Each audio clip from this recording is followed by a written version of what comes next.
चलो, let us see next question. Now this is going to be an important question, so I request everybody to pay attention properly. ये question में और एक नया point हम लोग यहाँ पे लर्न करने वाले हैं. क्वेश्चन में क्या दे रखा है? Mrs Johnson incorporation has following dividend per share and market price per share for the period 2018 to 2021. तो एक स्पेसिफिक टाइम पीरियड का हमको यहाँ पे इंफॉर्मेशन दे रखा है. During this time period dividend क्या था वो दे रखा है. During this time period market price of the share क्या था वो दे रखा है. Calculate average of annual return of Mrs Johnson incorporation for last 4 years. तो ये जो 4 साल है उसकी बात कर रहे हैं.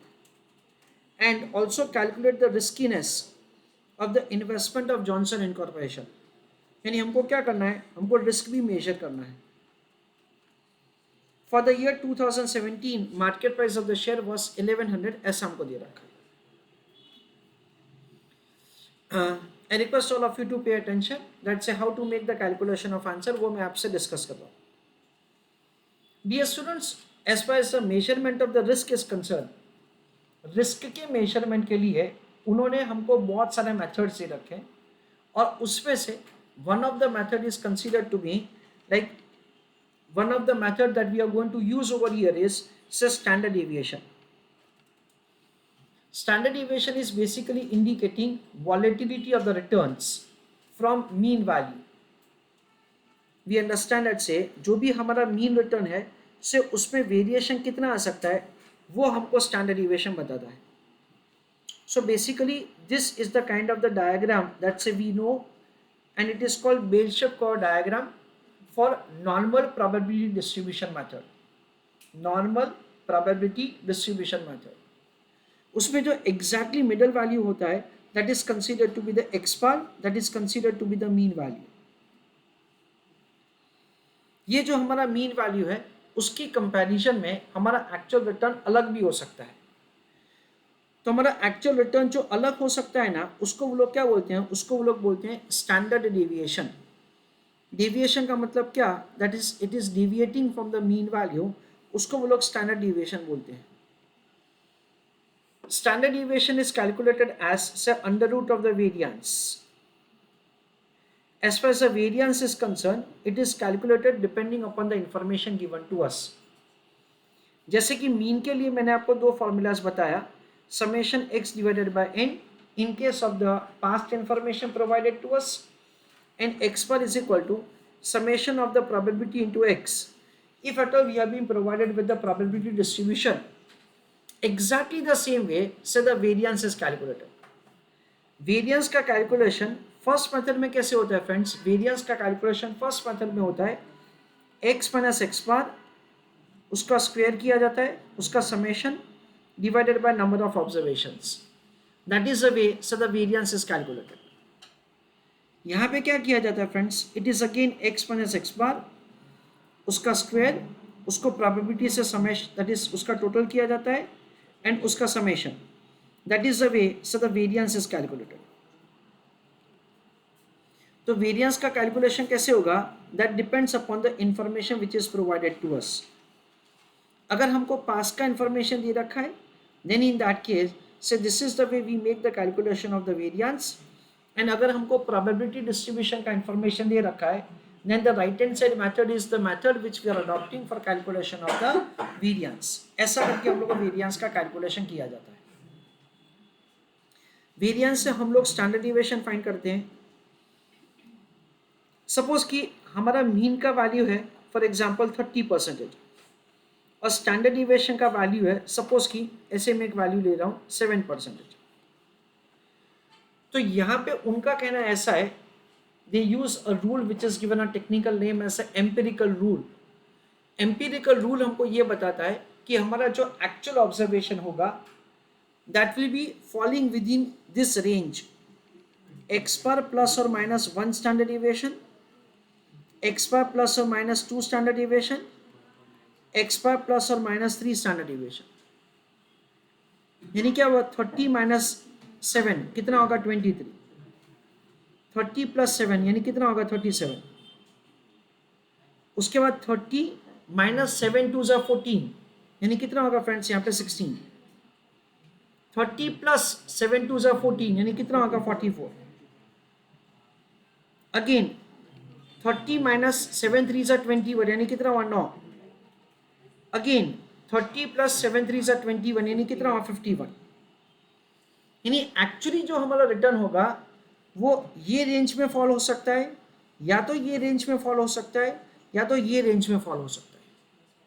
उसके लिए उन्होंने दे रखा है कि approximately there are 68% chances, there are approximately 94% chances, and there are approximately 99% chances. This is what's the kind of the probability distribution that they have. जितना स्टैंडर्ड डिविएशन यानी वॉलेटिलिटी ज्यादा होगा ना फ्रेंड्स, उतना क्या होता है स्प्रेड ज्यादा हो जाता है, और जितना स्प्रेड ज्यादा होता है उतना रिस्क ज्यादा होता है। See as a student you have to understand that say suppose कि एक सिक्योरिटी है जिसका डायग्राम ऐसा है with respect to say the return and the risk. दूसरा एक सिक्योरिटी है से उसका डायग्राम ऐसा है, let us say that this is security X and this is security Y. यानी क्या हुआ सिक्योरिटी वाई का जो डिस्पेरेशन है वो ज्यादा है, उसका जो डेविएशन है वो मीन से वो ज्यादा है। यानी क्या हुआ इसमें रिस्क ज्यादा है in comparison to this. That is what we understand is say the term standard deviation is indicative. Now शायद कुछ स्टूडेंट्स का एडवांस कैपिटल बजटिंग हो गया होगा, किसी का बाकी होगा, वैल्यू एट रिस्क किसी का हो गया होगा, किसी का बाकी होगा। मैं उसका रेफरेंस लेके आपको थोड़ा मैं क्रॉस कर रहा हूँ टू एक्सप्लेन यू। वो चैप्टर्स जो आप पढ़ोगे उस in that you will understand it better once again. पर अभी मैं आपको थोड़ा याद करवा रहा हूँ सिर्फ। उस पर हम लोग एक जेड का कैलकुलेशन करते थे। कैसे करते थे? X minus x bar divided by standard deviation. So we understand that over here z into standard deviation is equal to x minus x bar। देखो मैं क्या बोल रहा हूँ, x minus x bar is what we understand at say this value। x minus x bar का मतलब क्या? ये वाला value. x minus x bar का मतलब क्या? ये वाला वैल्यू। मैं क्या बोलना चाहता हूँ, standard deviation into 1, standard deviation into 2, standard deviation into 3। अगर आपको याद है तो हम लोग z का है ना वैल्यू रीड करते थे।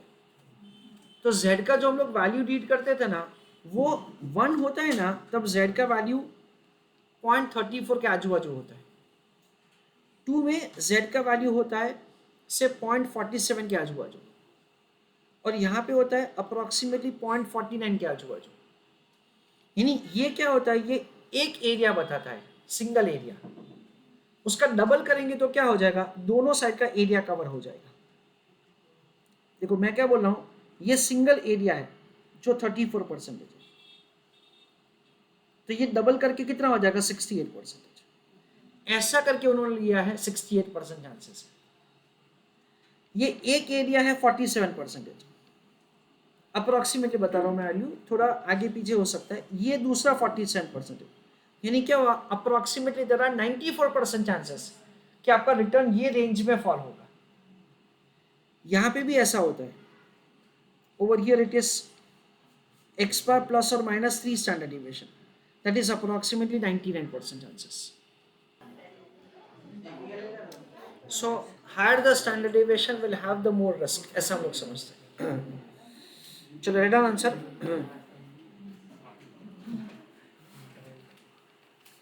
in order to find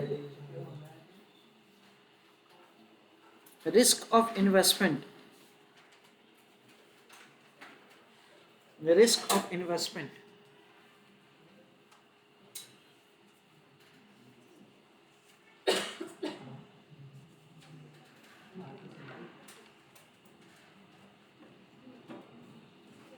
we can find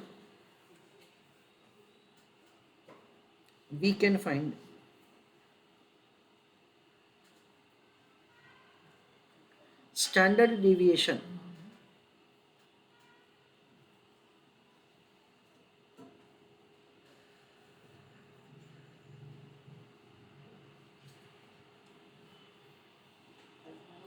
उसी में लिखो आगे। हाँ,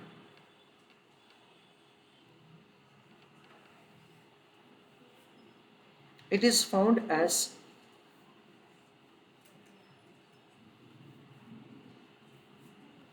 root of variance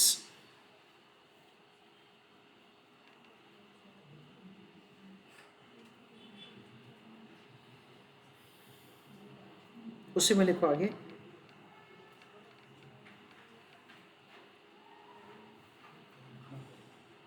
Variance is found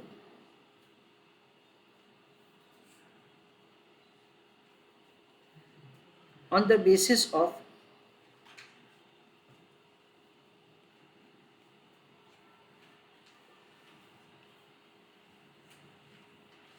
information given.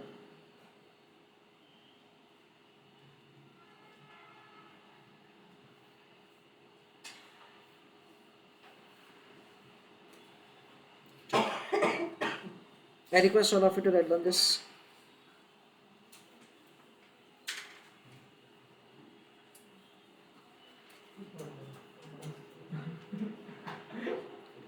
Probability distribution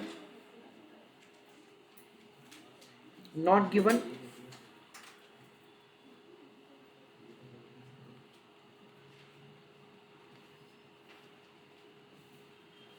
and probability distribution given.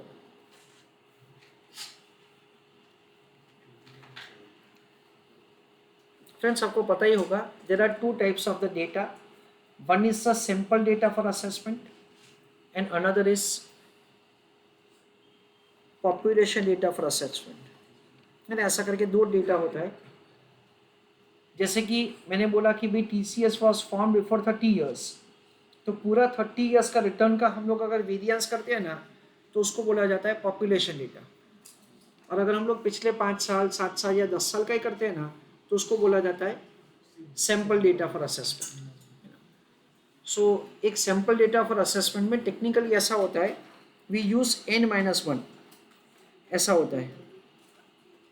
However CA institute ने बोला कि भाई इतना आपको स्पेसिफिक जाने का ज़रूरत नहीं है, सो सिर्फ n ही करेंगे। अदरवाइज टेक्निकली ऐसा होता है कि n-1 लिया जाता है। उनका रीजनिंग ऐसा होता है, let's say the 1 unit of freedom is lost in the analysis, इसलिए हम लोग n-1 लेते हैं, और अपने को इतना जाने का ज़रूरत नहीं है। प्रोबेबिलिटी डिस्ट्रीब्यूशन का इन्फॉर्मेशन दे रखा है, तो क्या करेंगे, x1 एस एक्स बार, उसका स्क्वायर करेंगे, उसको प्रोबेबिलिटी से मल्टीप्लाई करेंगे और फिर उसका समेशन करेंगे। That is the way the variance is found.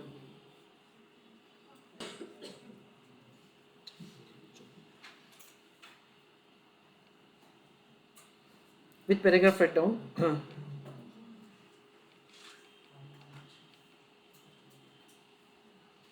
Standard deviation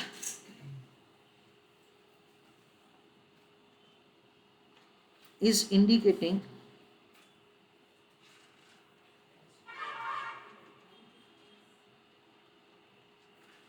volatility of the investment.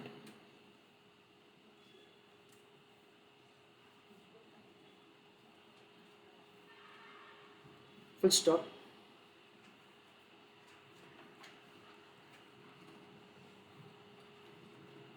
It is calculated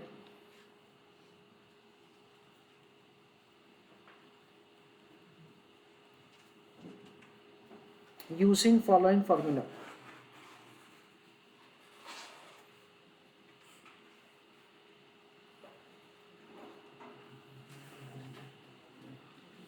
So standard deviation is root of variance. Friends, standard deviation का एक बहुत जो बड़ा पॉइंट है वो ये है that it is calculated in unit term. Expert जो होता है ना, वो भी यूनिट टर्म में फाइंड होता है। यूनिट टर्म का मतलब क्या होता है कि सपोज कि हमारे पास डेटा है परसेंटेज टर्म में, तो स्टैंडर्ड डिविएशन परसेंटेज टर्म में होता है और मीन भी परसेंटेज टर्म में होता है। अगर हमारे पास डेटा है, फॉर एग्जांपल जो हम लोग अभी एग्जांपल देख रहे थे रन्स के टर्म में, तो हमारे पास डेटा रन्स के टर्म में है, तो हमारा मीन वैल्यू भी रन के टर्म में होगा और स्टैंडर्ड डिविएशन भी रन्स टर्म में होगा। ठीक है, दैट इज व्हाट से one of the merit that से वी हैव। तो अभी ये क्वेश्चन में हम लोग कैलकुलेशन कैसे करेंगे वो मैं आपको समझाता हूँ. I request everybody of you to pay attention. देखो चलो चलो, तो कॉलम नंबर 1 होगा हमारा probability, I am sorry, column number 1 होगा हमारा ईयर, सेकेंड कॉलम होगा हमारा रिटर्न. रिटर्न का कैलकुलेशन कैसे होगा हमको पता है. It is D1 plus P1 minus P0 divided by P0 into 100. That is the way return is calculated. Return को हम लोग क्या करेंगे फ्रेंड्स, एक्स वेरिएबल असाइन करेंगे. रिटर्न का जो भी टोटल होगा divided by number of observations, जिसके ऊपर से हमको एक्स बार मिलेगा. फिर क्या किया जाएगा, एक्स माइनस एक्स बार किया जाएगा. उसके बाद क्या किया जाएगा, एक्स माइनस एक्स बार का स्क्वायर किया जाएगा. उसका summation divided by number of observations, हमको क्या मिल जाएगा, वेरिएंस. वेरिएंस का अंडररूट करके क्या मिल जाएगा, standardisation. Please take down this table. चलो लेट अस सी. हम लोग शुरू करेंगे ईयर 2018 से. देखो दैट इज से 2018 का डिविडेंड इनकम कितना है, 10 रुपए. प्राइस कितना है ईयर एंड में, 2018 का ईयर एंड का प्राइस क्या है, 1200. 2017 का प्राइस क्या दे रखा है, 1100. Whole divided by 1100. चलो कितना आता है आंसर, देखो तो 10%. चलो 2019 का डिविडेंड कितना है, देखो तो 130. प्राइस कितना हो जाता है बेटा, 1250. फ्रेंड्स 2019 के लिए P0 कितना होगा, 1200 होगा शायद. नहीं, at the beginning of the year का जो प्राइस है वो हम लोग लेंगे. देखो तो 2019 का कितना आता है रिटर्न, 15%. 2020 उसमें देखो तो डिविडेंड कितना है,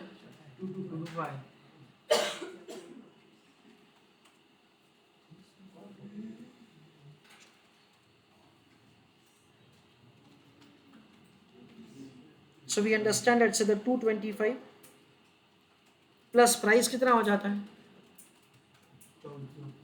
1400. So it is 1400 minus 1250 whole divided by 1250 into क्या करेंगे 100. देखो तो रिटर्न कितना आता है, सॉरी 30%. 2021 में डिविडेंड कितना है, 100. प्राइस कितना हो जाता है, minus 1400 divided by 1400 once again. चलो कितना आता है रिटर्न, माइनस 10%. तो ऐसा करके हम लोग क्या करेंगे, इंडिविजुअल ईयर का रिटर्न फाइंड करेंगे. चलो नाउ इसका हम लोग समेशन कैलकुलेट करेंगे. So use a calculator. 10 plus 15 25, 25 plus 30 is 55, 55 minus 10 that comes to 45. So summation x is 45. So x bar is equal to summation x divided by number of observations. Summation x कितना है, 45 divided by क्या करेंगे, 4. So answer is 11.25.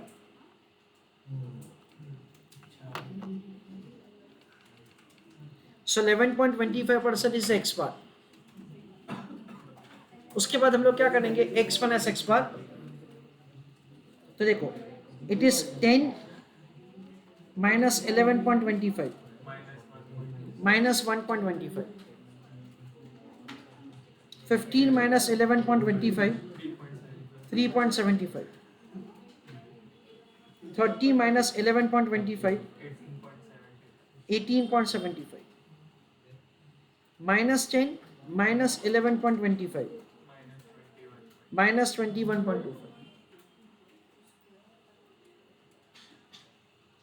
उसके बाद x minus x पर का square negative 1.25 का square कितना आता है? 3.75 का स्क्वायर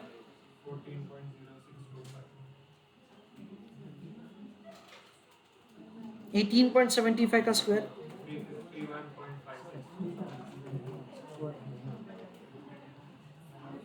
नेगेटिव 21.25 का स्क्वायर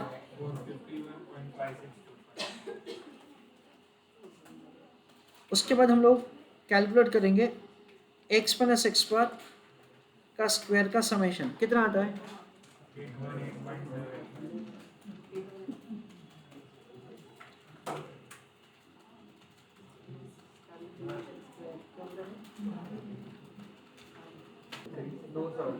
चलो उसके बाद हम लोग कैलकुलेट करेंगे वेरिएंस.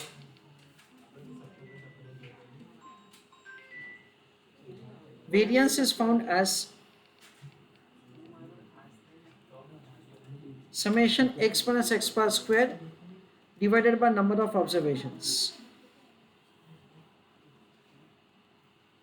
818.75 divided by 4. 204.6875. ये वेरिएंस है, उसका फिर अंडर रूट करके हमारा स्टैंडर्ड डेविएशन आ जाएगा.